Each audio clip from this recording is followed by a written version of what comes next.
د سفر په میاشت کې خلک چوریانې کوي. ولې ویل په دغه ورځو کې پیغمبر علیه السلام بیمار شوی خو چې بیمار شوی خفګان پکار دی که نه ته به کې چوري خوري. نبی صلی الله علیه وسلم وفات شولو زغره د یهودي سره ګاډه پاتې شوله او خلک وایي د الله نبی صلی الله علیه وسلم بیبیانو ویل چوري کړې وه په دې ټایم کې.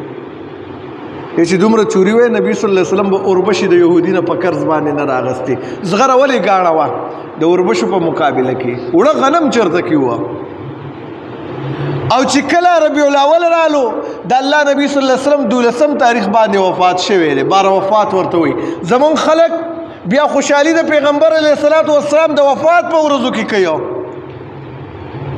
احمد رضا خان بریلوي صاحب د بریلیانو چې کوم مشر دی هغه هم په خپل کتابونو کې دا ویلي چې په دې 12 ربیع الاول باندې نبی کریم صلی الله علیه وسلم وفات شوی و. زمونږ پښتنو نه الله تعالی عقل اخیستی دی چې کومه ورځ د الله د نبی صلی الله علیه وسلم د وفات ده زمونږ پښتانه رالږي په هغې ټایم کې خوشحالي مناوئ په ایمان یې ووایه چې ته مؤمن بیا پاتې کېږي په دې باندې.